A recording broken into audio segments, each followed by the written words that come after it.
NFL fans, it's the Super Bowl. It's what we've been waiting for. The glorious match between the New England Patriots and the Philadelphia Eagles. Unfortunately, it also means that'll be the end of the season. There won't be any more football for quite some time. But we're not going to dwell on that, are we? No, we won't do that. Because we need to get prepared for a matchup that will be arguably one of the best in many years. So, where do I begin? New England Patriots, Tom Brady, Bill Belichick, it's a dynasty. These guys are renowned for what they've done in their past. There are some goods attached to it, there are also some bads attached to it. But history tends to remember the goods. So the Patriots have a lot of Super Bowls, and that's what people remember most of the times. Often enough, there are scandals attached to the Patriots, but remember, the human mind is conditioned to only keep in the good stuff as long as it outweighs the bad stuff. So the New England Patriots will hope to continue this standardized form of going about their business in order to hopefully get another Super Bowl in Minneapolis. Their opponent will be the Philadelphia Eagles that actually lost their MVP QB in Carson Wentz, also lost their left tackle in Jason Peters, not to mention Darren Sproles, who's arguably one of the best running back in their roster and also a return specialist. You've also have Jordan Hicks, their middle linebacker, that also is on IR. Yet, despite all these missing pieces, the Eagles have actually managed to get to the Super Bowl. It tells you exactly how resilient this team is and also how prepared they were in order to deal with these absentees. On the other side, you've got the Patriots. Like I said, these guys have arguably, it's contestable, but they probably have arguably one of the best coaches that has ever coached in the NFL in Bill Belichick, and arguably the best QB or the greatest QB in terms of achievement, in a sense, because in terms of ability that's debatable, but in terms of achievement there is no argument. Tom Brady is arguably one of the best and the greatest QB that has ever played in the NFL, and probably still would want to continue to play in the NFL. I'm guessing the avocado ice cream is doing some really good stuff. I think we may all want to jump onto that wave and see how far it may take us. But enough about avocado ice creams. In terms of absentees, the Patriots also had some of their key pieces not being part of the journey that allowed them to be where they are. They've got a right tackle in Marcus Cannon, who's been out for quite some time. You also have, arguably, you're probably, beside Gronkowski, your best threat in the passing game in Julian Edelman, who's been out for quite some time as well.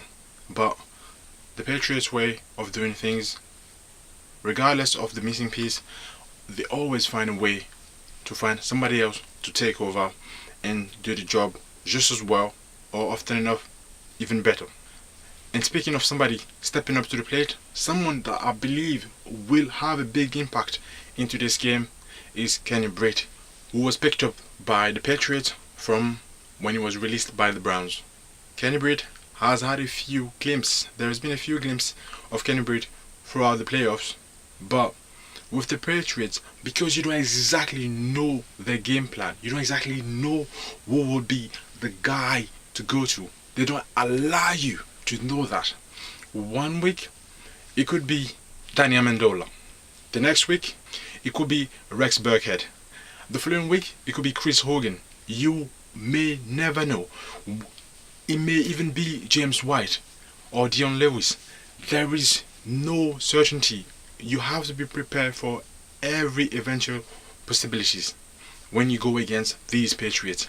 And that's what arguably makes them the greatest team that has ever played in the NFL. I believe Kenny Brady, because we haven't heard so much about him, we may actually have a big game against the Philadelphia Eagles. Another name that I'm going to throw at you is Philip Dorsett. Philip Dorsett was traded from the Colts for Jacoby Brissett, and Philip Dawson hasn't really lived up to his potential. But with the Patriots, there are no big names. Unless you're Gronk or Tom Brady, everyone else is, in a certain sense, low-key. And I believe Philip Dawson and Kenny Britt are going to have big games. Simply because I didn't hear much about them and they weren't much involved throughout the entire playoffs. And that's literally what the Patriots will do. Somebody else will pop out of nowhere and have a big game, and before you know it, they might end up being the Super Bowl MVP. The biggest threat when it comes to playing against the Patriots, most people would believe it's Gronkowski. I know Gronkowski is arguably the best tight end right now in the game, but I don't actually believe Gronkowski is the best. Is actually the biggest threat for the Patriots, because I believe either one of those small running backs in either Dion Lewis, James White, or Rex Burkhead are arguably their biggest threat, because you don't actually know what to expect from these guys. I mean, if we were to talk about them coming out the backfield, whether it's a pass option or it's a play action, Tom Brady finds ways, or would I say Josh McDaniels comes up with plays that actually surprises the defense. And if you're not ready, you be caught off guard, and on various occasions they go for big plays.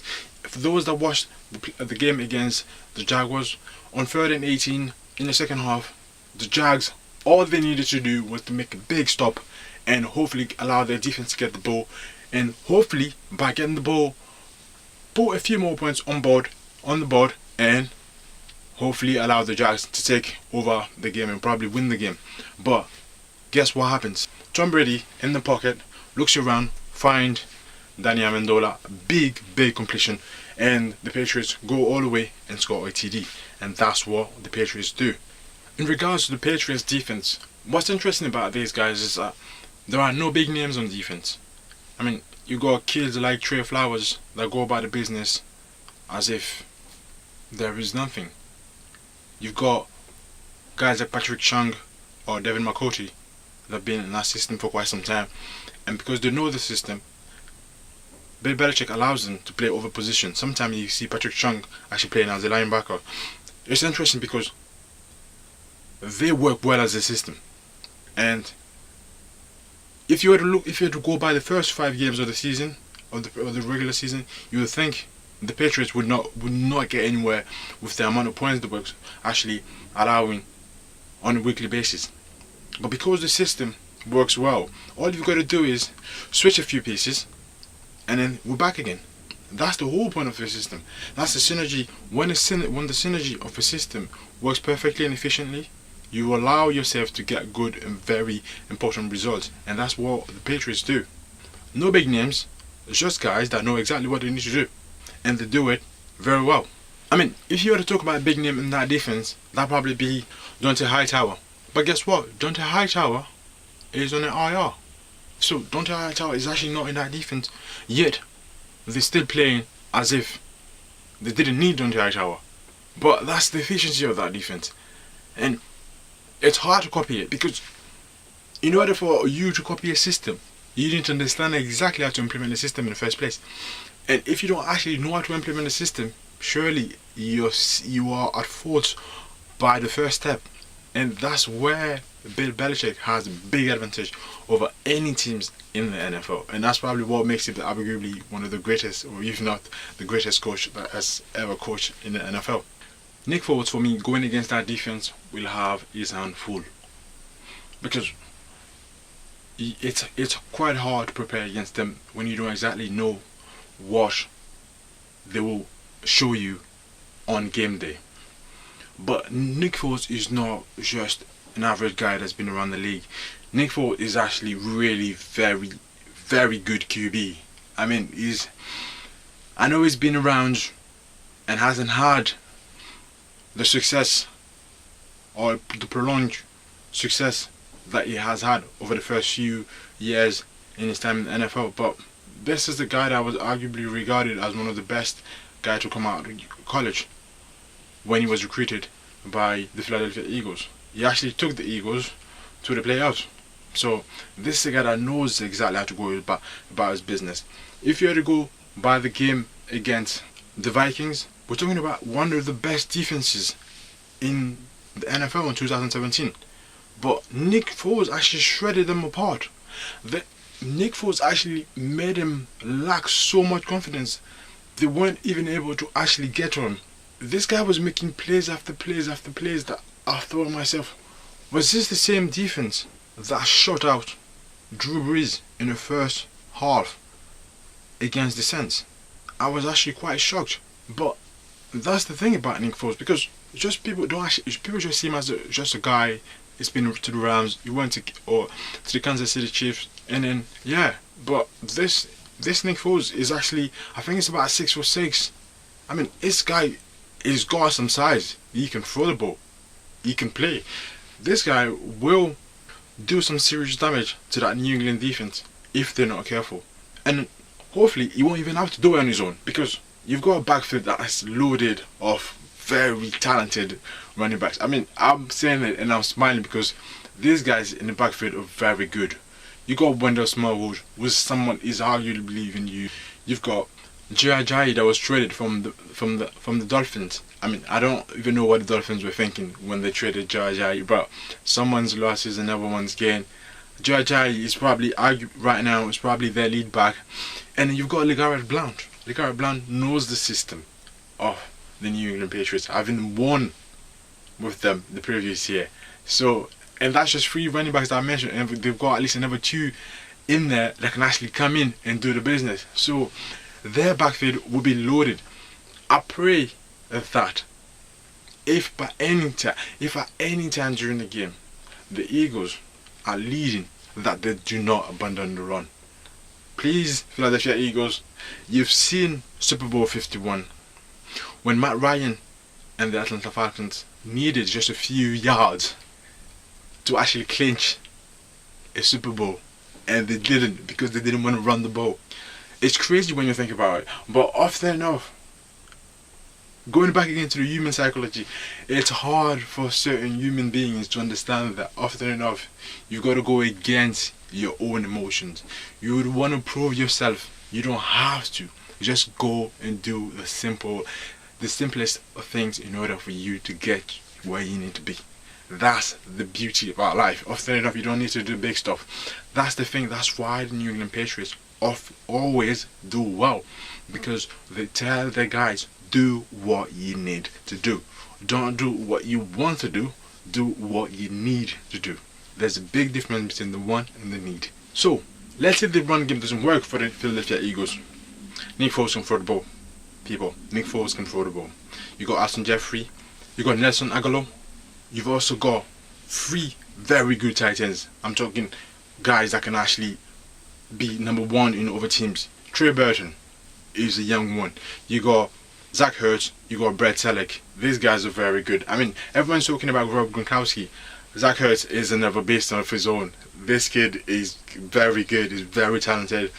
Hopefully, this will be the platform that allow him to show to everyone, yes, Rob has been around for some time. Travis is doing his stuff down in Kansas City. But guess what? I'm here. I'll play for the Eagles and I can also bowl. So for me, I'm looking forward to that matchup, to whomever is going to be guarding Zach Ertz. Everyone seems to talk about the fact that the Patriots are good at taking out your best option, or probably taking out what you're good at when you play against them. And I think to myself, you don't think the Philadelphia Eagles will also try to do that? They've got a very good defense. This is another thing as well. I feel like the Patriots dynasty needs to come to an end, and hopefully allow other teams to get something meaningful into their franchise. The Philadelphia Eagles need that. In basketball, it hasn't been it. Football, hopefully, will be the thing. The sport that will allow them to perhaps have something to celebrate. That defense for me would be fiery. I know against the Jags, at no time I had heard any of these D-line men names when they were going after Tom Brady, because that O-line, that Patriots O-line did really, really well against them. But that Philadelphia Eagles D-line are something else. These guys in there, Fletcher Cox, Brandon Graham, Nigel Bradham, Derek Barnett, the rookie, Vinnie Curry. these are guys that put a lot of pressure on the pocket. They will be after Tom Brady all night long. I say that by the Jaguars, but the Jaguars were a bit too exuberant. They didn't know how to literally use that exuberance or put that exuberance to good use. But I believe with the Philadelphia Eagles, it'll be a different story. And I hope it is a different story, because their backfield is also loaded. You've got Rodney McLeod as a free safety, as well as Malcolm Jenkins, who will probably be on Gronkowski all night. So that's a matchup that'll be interesting to see. Patrick Robinson is currently playing as a slot receiver. He's going to have a tough job playing against Daniel Amendola, but this guy is proving that he can play, and hopefully the matchup against Amendola will be a fun one to see. To summarize my point about this matchup, I would believe the Eagles would literally need to stick to what they need to do. Continue to do what you've done that has allowed you to be here. If you need to make some changes, make sure there are minimal changes. Don't do drastic changes that you haven't done before, because if you were to do them, remember these Patriots, they know how to adapt. At halftime, when these guys come back, it seems as though it's a different team that actually is on the field. Even though you are still going against the same guys, but the way they come out at halftime, it's often enough feels like these guys are new men they brought in. But that's how these guys operate. The Philadelphia Eagles would need to be wary of their substitutions. When you sub in, I know these D linemen don't often rotate as much. Tom Brady would be going 100 miles an hour, no huddle on various occasions, because the no huddle seems to work well against Philadelphia Eagles defense. The Giants proved that on 2 occasions, so they will need to be wary. Defensively, it's going to be a tough matchup for them. Tom Brady is going to be against them all night. He did that against the Jaguars on various occasions. He did not allow that defense to rest, for them to take a good breath and actually go back at him. No huddle, no huddle, no huddle. Constantly. These guys will need to be wary. I would love to see that matchup, and I'm looking forward to it. For once, I'm going to give a score prediction, which I don't usually do, because I don't feel like it's one of those things you can actually come up with. But I believe the first team that reaches the 20 point mark is going to be victorious. I don't know who it is. I don't care what it'll be. But I hope it is the Eagles. I'm rooting for the Eagles. Fly, Eagles, fly. That's my prediction, people. Let me know what you guys think. Make sure you do subscribe and you like the video if you enjoyed it. And I'll see you next time, people. Take care, enjoy your games, and Merry Super Bowl. Peace.